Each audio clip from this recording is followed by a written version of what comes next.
They captured me, tied me to a tree, and lined up like a firing squad. For the first time, Buena Vista Home Entertainment brings you Vietnam, the Soldier Story. Stories of the Vietnam War, revealed by the soldiers who faced death every day and the commanders who led them into battle. The majority of us fought for each other. People were risking their lives for the best friend they ever had. Hosted by award-winning correspondent Jack Smith, all 6 episodes of Vietnam, the Soldier Story, are filled with tales of uncommon courage and valor in the face of overwhelming obstacles. It's kind of hard to forget, a guy in the middle of the night calling on the radio saying, we're completely surrounded. If you don't come get us when it's daybreak, we're dead. That's the worst day of my life. Call the toll-free number on your screen now to add Vietnam, the Soldier Story to your home library for just 3 easy payments of $19.99. You'll receive all 6 hour-long episodes in this deluxe 3-video box set. Order now.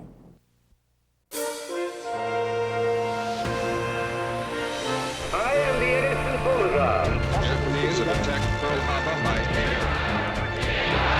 Ask not what your country can do. Kennedy has been shot. One small step for man. It to be self-evident that all men are created equal. Mr. Gorbachev, tear down this wall.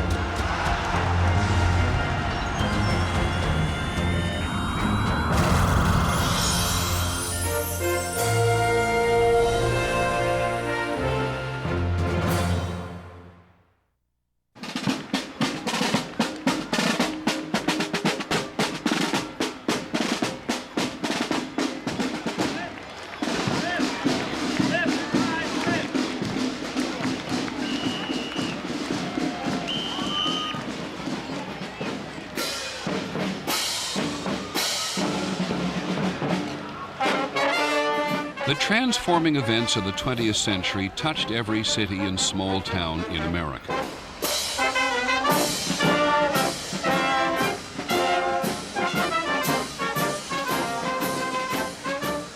Annual celebrations which children thrill to but can never fully understand mark for another generation the historical reminders. How the town survived the Depression. How older people who walk among us unnoticed every day save democracy in the world.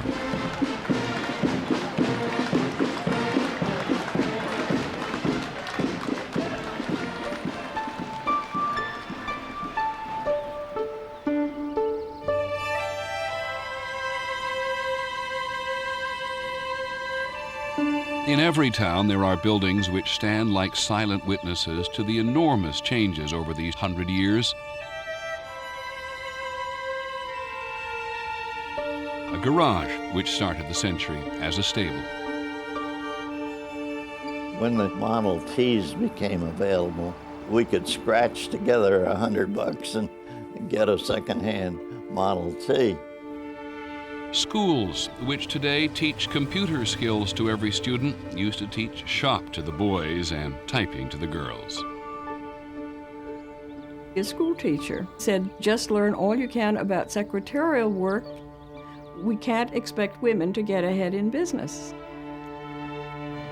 In some places, hometown coffee shops for more than half the century served whites only. People's attitudes had to be changed.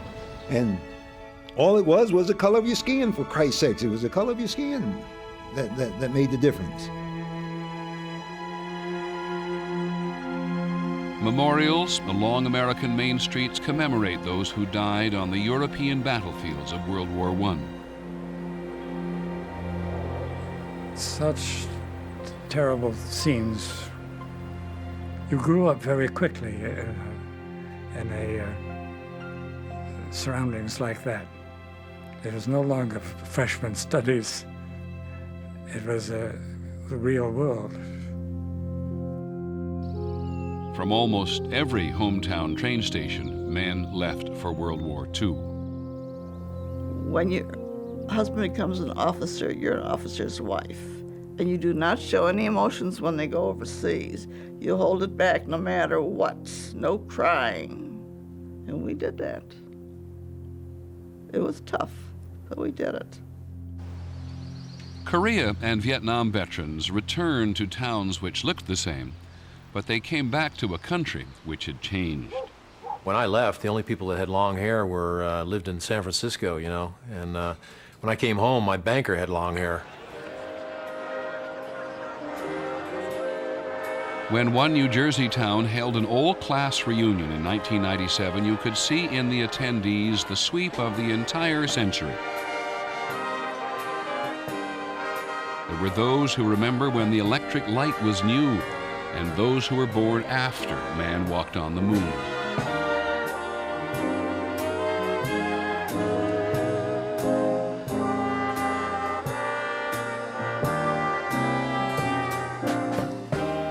Old and young, they had been together on a journey through the most common and yet mysterious of passageways. Time.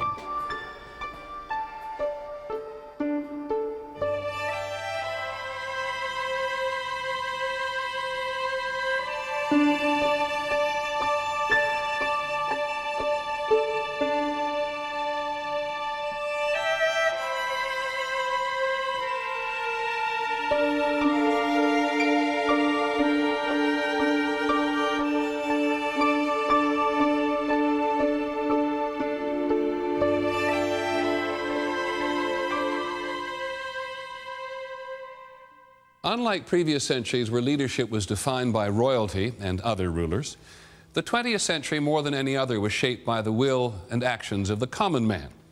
In the episodes of this series, we'll examine some of the defining events in each of 15 different periods. Our aim is to experience what it was like for the common man to be alive then. Politics and technology made this the killing century, but they also provided extended life and hope.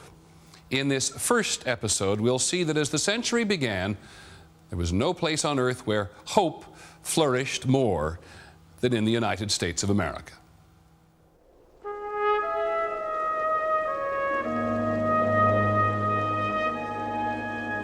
In 1900, in the countries of Central and Southern Europe, tens of millions of people were trapped in miserable lives. They were starving, and things were real tough, because when my father was a young boy at 12 or 13 years old, he was sent to a family in Cairo, Egypt, to become a vassal. That's what they did with their sons. Peasants, they never got paid, they never made a living, they lived in huts. The Jewish people certainly were poverty-stricken. They didn't have a darn thing. My people came from peasants. My grandparents on both sides of the family came from Sicily. My mother's side of the family came from a town called Cimina.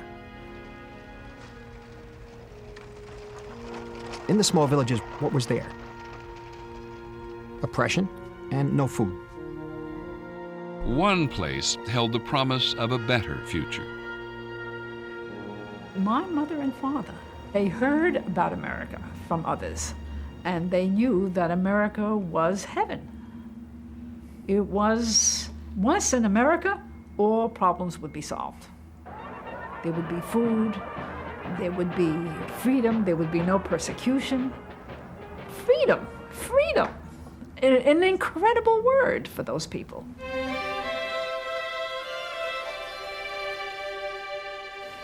This country is in a state of unexampled prosperity. We are furnishing profitable employment to the millions of working men throughout the United States.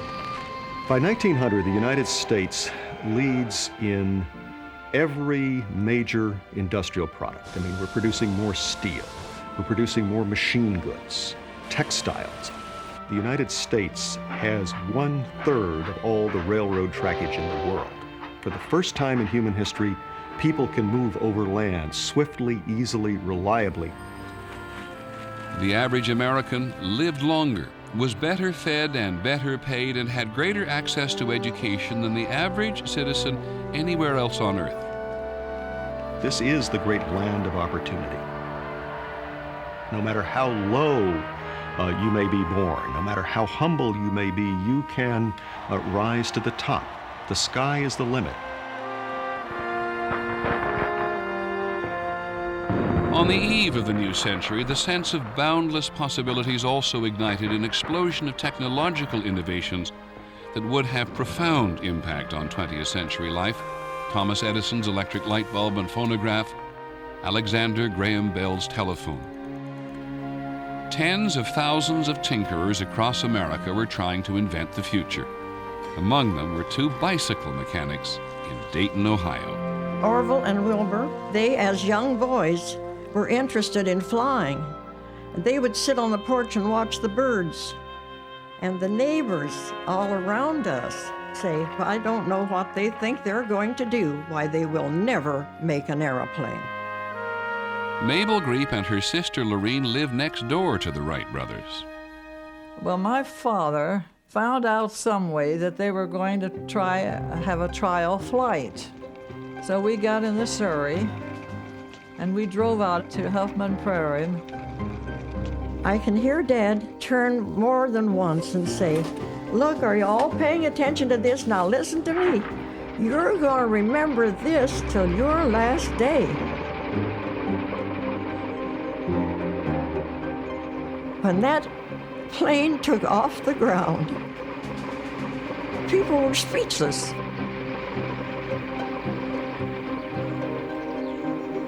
It was spectacular.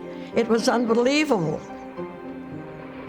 One of the oldest dreams in human imagination had come true, sustained flight in a powered aeroplane.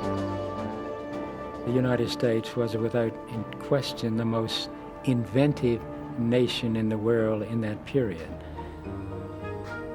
It is comparable in its creativity to the Renaissance in Italy, for example, to the period of Elizabeth in English history, the Shakespearean period. Americans appreciated the new. They assumed that change was the natural course of history. And on America's roads, the European novelty was about to be reinvented. The first time we saw a car when I was a kid, well, that was for people out of this world. In 1900, there were only 8,000 cars and less than 10 miles of concrete road in the entire country. The car was fast seducing Americans. The automobile gave people a sense of the control of their own destiny. That is, behind the wheel, out on the road, you decided where you were going, what you were doing, you had a machine at your control. But early cars were fantastically expensive. The Artsburger, made in Pittsburgh, and the Pierce Arrow were really toys for the rich people. Until one manufacturer in Detroit saw it differently. Henry Ford. He saw the automobile as a way to relieve one of the burden of working in nature by the sweat of one's brow. He was motivated by the desire to put the automobile into the hands of first farmers and then generally into the hands of ordinary people in the population. He wanted to produce many, many, many automobiles in a short time. Ford had this vision of smooth flow using an assembly line. These components were coming from up here. These components were on an endless lift. These components were coming on a belt, and everything is in motion. And I think the image of a number of streams flowing into a river captures the assembly line concept. Henry Ford's Model T was introduced in 1908 at the price of $825. I think it would have been considered un-American in his eyes to produce an automobile for rich people. That's what foreigners do. Americans generally were committed to the proposition that every man and every woman should enjoy material abundance. That was the American spirit. That's America.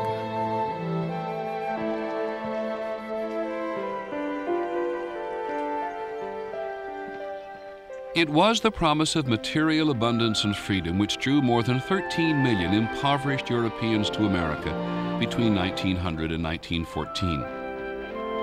They came from the Austro-Hungarian Empire, from Russia, and from Italy. It was the greatest free migration in all of human history. My mother's mother, Domenica, was afraid to travel on the boat. And the only way they got her on the boat was her brother tricked her. He went on the boat with her and said he was going with her. And at the last minute, she turned away and he left. My mother came by herself through Siberia. She got to the coast and got on a boat.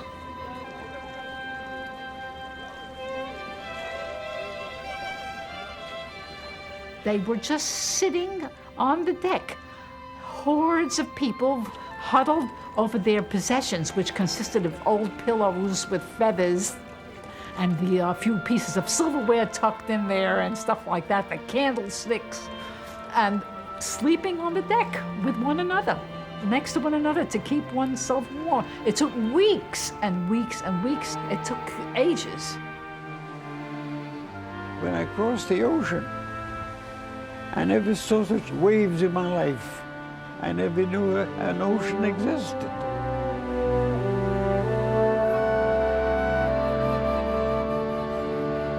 Approaching the New York Harbor, the Statue of Liberty was there, and it gave me a free feeling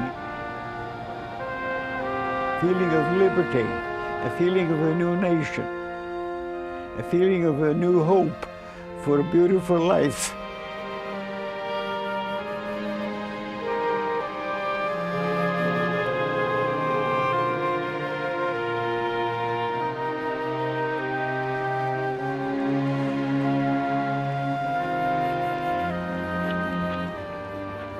There's something wonderful about being an immigrant. There's something so deliciously naive and happy about being an immigrant who has escaped from something. My father would say from time to time, no matter how bad things were, at least we're free.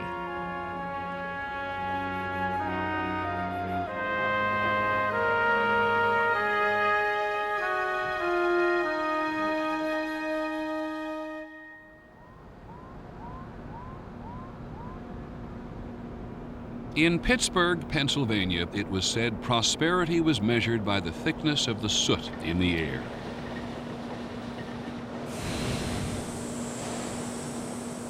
Oh man, what about them furnaces let loose? The whole sky was full of red dust. Full of red dust. If you had your wash out, you had your laundry out, it was too bad. You had to run outside and pull that laundry in because it'd be covered in red dust. You would see them coal mines lit up from Greensburg all the way to Uniontown. It was wonderful to see it. Relentless production in Pittsburgh's steel mills, foundries, and coal mines attracted an enormous number of immigrants and poor whites and blacks from the rural South. It was their labor which fed the furnace of industrial America. You had to pick everything up. You had to move everything by hand. No lunch breaks of any kind. You worked and you had a sandwich in your hand. If you had to go to the restroom, boom, back right away. They timed you. When you get home at night, you couldn't lift your arms up. I remember this. Oh, I remember this distinctly. My father would come home and say to my mother, rub my arms a little bit, because they were picking up. There was no, it was all mule work. I had two uncles that worked in the mill. It was dangerous. No safety precautions were in the mills. You could walk in the mill and see people with one arm, one leg. You had an accident in the mills almost every 2 days, but nobody did anything about it. There was no compensation for the injuries and death on the job, and it was almost impossible for workers in the early part of the century to organize. They tried to start a union, and of course they had the coal and iron police, they were called in those days. And they would bust a lot of heads, and a lot of murders were committed, and a lot of things that You daresn't say too much. If you worked in the mill, if your boss said something to you, that was it. That was the law. Industrial work involved 6 days a week, 12 to 16 hours a day. The daily wage, barely $2. Children, too, were made to work, 2 million of them across America, some as young as 4. They did not complain as adults tended to do. Employers liked to think of them as happy elves. E.L. Doctorow wrote about child labor in his novel of life in the early century, Ragtime. They were more agile than adults, but they tended in the latter hours of the day to lose a degree of efficiency. In the canneries and mills, these were the hours they were most likely to lose their fingers or have their hands mangled or their legs crushed. In the mines, they worked as sorters of coal and sometimes were smothered in the coal chutes. As a child, in the early part of the century, Pauline Newman worked 13-hour days in a New York garment sweatshop, the Triangle Shirtwaist Factory. We had a corner on the floor that resembled a kindergarten. You were not allowed to sing. We weren't allowed to talk to each other. The door was locked to keep us in. The locked doors would prove to be fatal. On March the 25th, 1911, fire broke out at the factory with an exit door locked on the 9th floor. Many workers jumped to their death.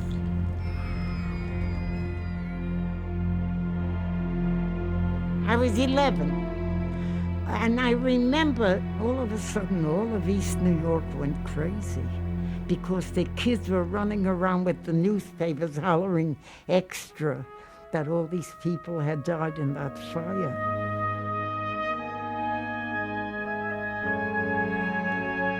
146 workers died. There were no sprinklers inside the factory then. There had never been a fire drill. The tragedy outraged a public that had become increasingly aware of both the underside of a prosperous nation and the need for reform. The great reform movement of this period is called progressivism. It's a belief in progress. It's a belief that we can make things better, that you can have a more just, more democratic society. At the vanguard of social reform in this particular period were progressive women concerned about their own inferior status. When I was a girl, a woman didn't have rights to custody of their children. They didn't have the right to own property. A woman teacher didn't have the right to marry. She didn't have a right to live alone. She had to board with a family. And if she started dating or if she went out at night, she was fired. For progressives such as Frances Garrison Villard, suffrage, the vote for women, was the key to emancipation. Grandmother was a very strong militant suffragette. As a boy, I was more inclined to laugh at them and dismiss them. I didn't see any reason why they should have a vote. I would say I believe that it's still a man's world, and it would continue so for some time to come. Some suffragettes were mounting a violent campaign. In Britain, one of them was willing to die for the cause. In June of 1913, Emily Davison threw herself in front of the King's horse at the popular Epsom Derby.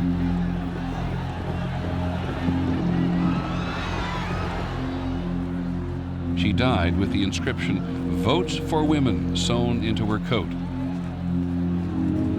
That kind of sacrifice inspired American suffragettes to intensify their campaign. The right to vote would also prove elusive for America's 9 million blacks. Black men could vote in theory, but in fact most were barred by white intimidation, poll taxes, and literacy tests. 85% of black Americans lived in poverty in the southern United States, segregated from whites by so-called Jim Crow laws, laws upheld by the Supreme Court that all but wiped out the freedom and equality once promised by emancipation. It is the complete denial of the American dream. They cannot go to the same schools with whites. They can't drink from the same drinking fountains. They cannot sit in the same part of a streetcar or in the same cars on a railroad. It's a horrible time. White politicians compete with each other in the South for being more, at least verbally, violent toward African Americans, and in many cases are encouraging or at least abetting actual violence.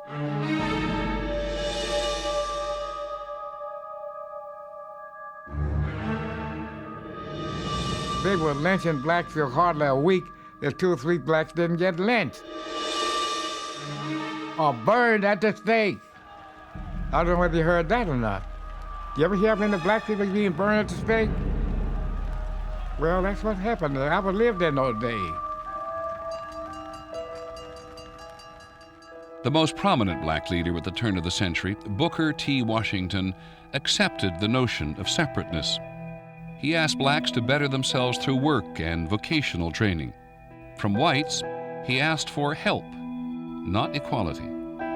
Booker T. Washington was born a slave, called his autobiography Up From Slavery. This is a man who has pulled himself up by his own bootstraps. And he takes the perspective that it would be foolish to challenge what's being done to them too soon and too openly. But there would be a challenge. In 1905, the black intellectual W.E.B. Du Bois urged a new struggle for full political and social equality. Entrenched resistance to such change would make civil rights, as Du Bois predicted, the major social issue in American life for the rest of the century.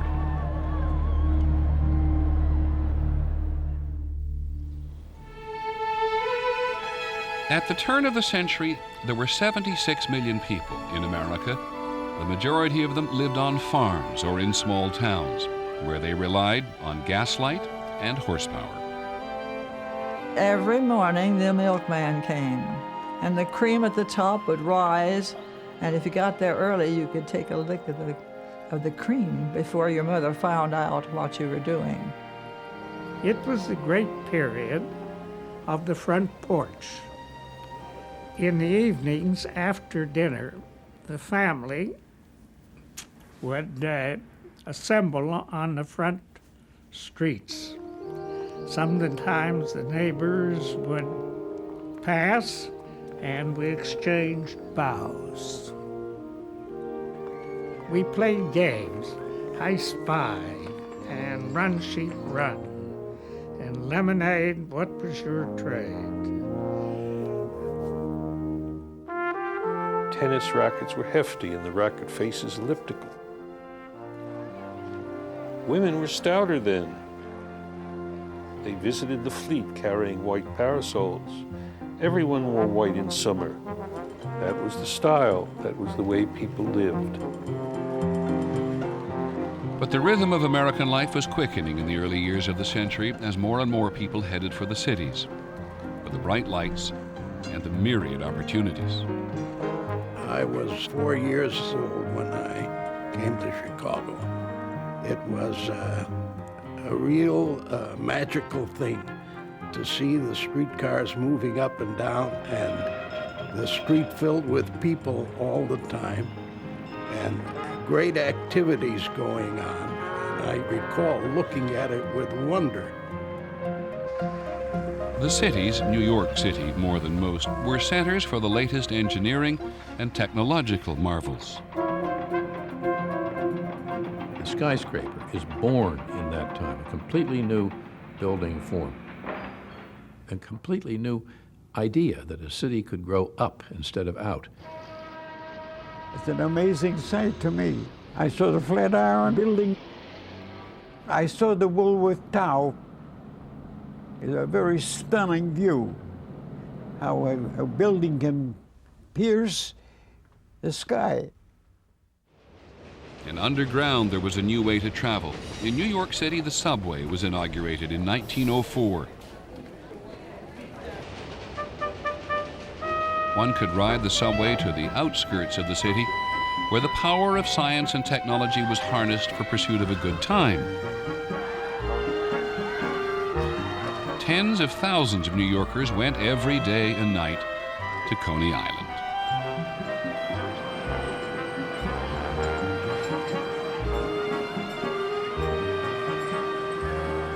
When I came there, my brothers immediately treated me to a hot dog, Nathan's. I dove right into the water and tasted all over me the salt of the sea. I was baptized by nature.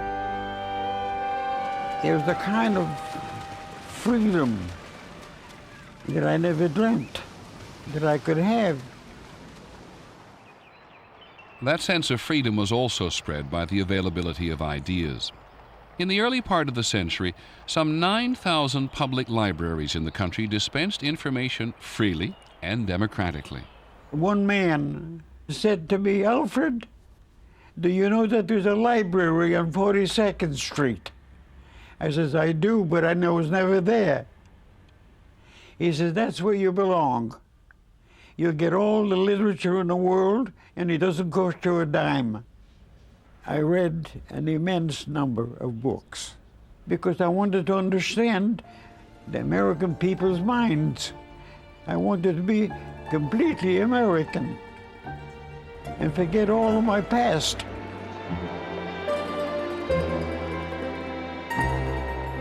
Immigrants themselves bringing new languages and customs were making the culture of the city just that much more diverse.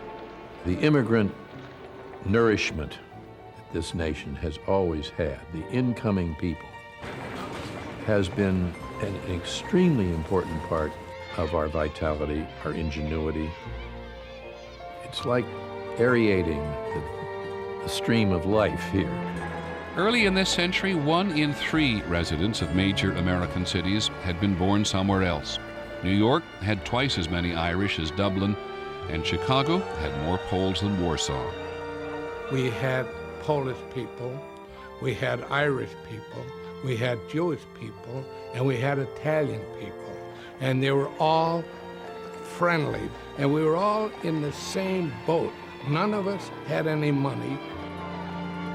My grandparents, the only place they can get rooms, literally, was on Elizabeth Street, which is where my mother was born. The apartment was 2.5 rooms, 3 rooms, and maybe 14 people were living in it. And at night, it looked like, hospital ward, I would think, with all these beds and all these people sleeping in these different beds. There were no bedrooms, they were toilets. They were in the hallway. But my mother and father thought that this was wonderful because in the old country, the toilets were in the backyard. And the fact that in the kitchen, we had not only running water so that you didn't have to go to the well for water, but we had hot water. My mother, every week that she did the wash, she said, how wonderful, we have hot water. Steadily rising income and declining work hours meant that for the first time, even working class people could go out in search of entertainment. 5 cents bought a ticket to the newest entertainment phenomenon, moving pictures.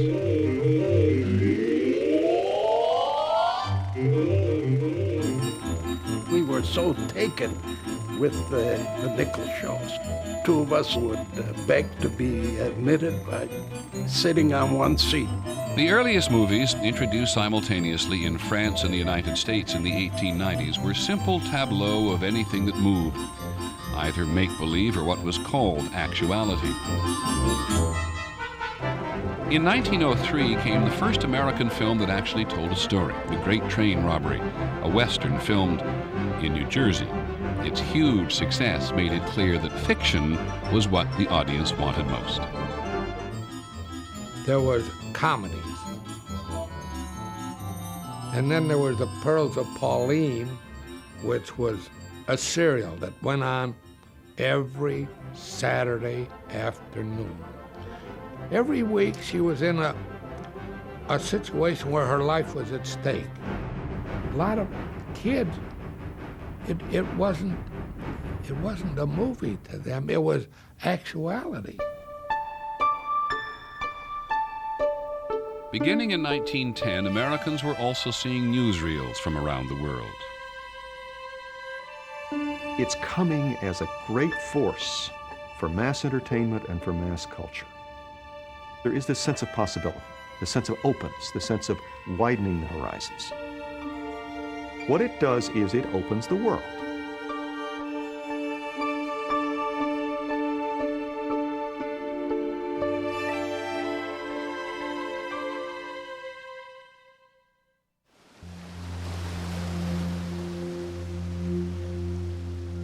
In Havana Harbor on February the 15th, 1898, a mysterious explosion sank an American cruiser, the USS Maine.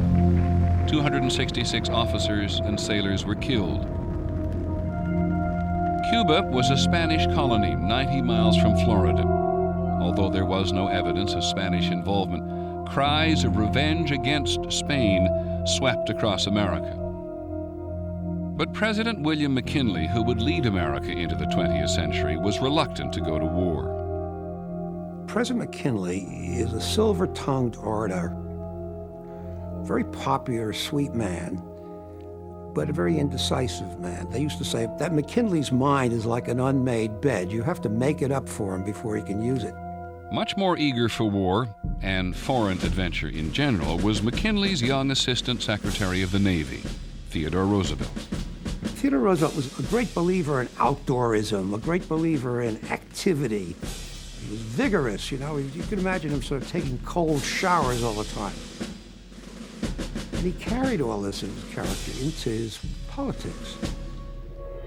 He was a great believer in American power, in American imperialism, a great believer in war. War is one of the highest forms of human endeavor, he wrote. With Roosevelt and others lobbying intensely for it, Congress declared war on Spain in April of 1898. Roosevelt left his job in Washington to join the campaign in Cuba. Theodore Roosevelt organizes his old cowboy buddies from the West into the Rough Riders and goes to Brooks Brothers and gets a uniform made and gets out a big saber and goes down there and storms San Juan Hill. It took the United States less than 3 months to defeat Spain in what one American official called a splendid little war. The spoils of war for the United States were the Spanish colonies of Cuba, Puerto Rico, Guam, and the Philippines. The United States was now an empire. At the Pan American Exposition in Buffalo, New York in September 1901, President McKinley was killed by an assassin with no particular cause beyond his own dissatisfaction. Theodore Roosevelt, by then vice president, became America's leader. He's really the first president who sees the United States as a global power. America's century begins really with Roosevelt. Theodore Roosevelt was an imperialist.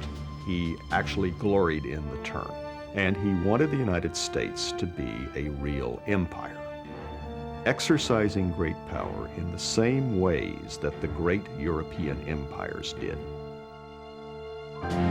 Roosevelt's design included linking the Pacific and Atlantic Oceans by building a canal through the Isthmus of Panama in northern Colombia. Such a canal would greatly facilitate shipping and ensure America's strategic hold on the region. But when the Colombians refused to cooperate, Roosevelt encouraged the Panamanians to revolt against their Colombian rulers.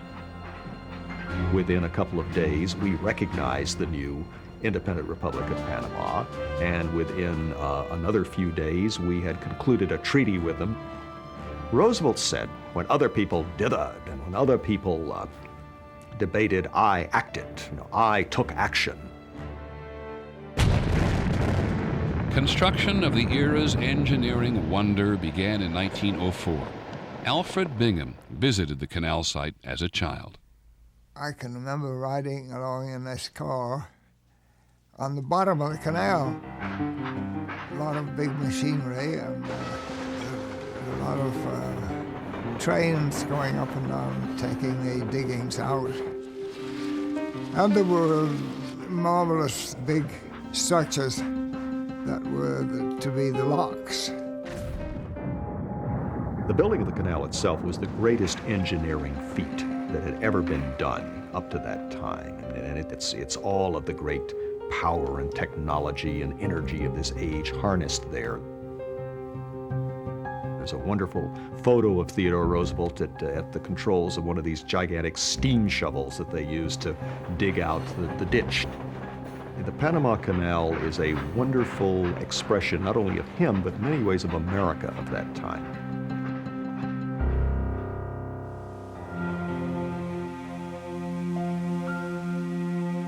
In mid-August of 1914, Americans celebrated the opening of the Panama Canal, a triumph of both technology and man's will over nature. An engineering feat as impressive as the pyramids, the canal would also become the symbol of America's entrance into the international arena, at a time when the world was becoming more dangerous. That same week, the great powers of Europe were headed for a violent encounter that none of them could even imagine, promoted by German ambition. Early in this century, Germany had emerged as the industrial power in Europe, rivaling Britain and already mightier than France, the Austro-Hungarian Empire, and Russia. But as Europe's youngest empire, Germany wielded little political influence. We felt Germany is really a great power and a leader of nations, and wanted at least to be equal to others, not be considered less important than other powers like England. Under Kaiser Wilhelm, Germany was training the best land army in the world, 5 million men, and had begun building a powerful navy. To build that navy required nerve, because it was a direct challenge to Britain. And that conflict between Britain and Germany is at the heart of international affairs before 1914. Britain responded by launching the most powerful warship on Earth, the Dreadnought. It was a revolution in naval warfare. It was an all-big gun ship, big 12-inch guns. Also, the Dreadnoughts had the latest technological equipment on them, had electrical equipment, for example. Once the British had a Dreadnought, the Germans had to have a Dreadnought, etc., etc. The tensions fed by an arms race and rivalry among the major European powers finally came to a head in June of 1914, when Archduke Franz Ferdinand, the heir to the Austro-Hungarian Empire, was assassinated by a Serbian nationalist in Sarajevo. There was no reason why the assassination of Franz Ferdinand would signal the collision of fundamental interests. It was a matter of choice, and that choice was made in Vienna and in Berlin to make it more than an assassination. In late July, with Germany's support, the Austro-Hungarian Empire declared war on Serbia. And within days, all the great powers of Europe, bound by their various alliances, were at war with each other. I was at a camp, a boys' camp in New Hampshire in 1914 when war was declared. And it was a shock to a very peaceful world. But nobody took it too seriously. The war was bad, of course, but it was also something that would be temporary and would not have a far-reaching effect.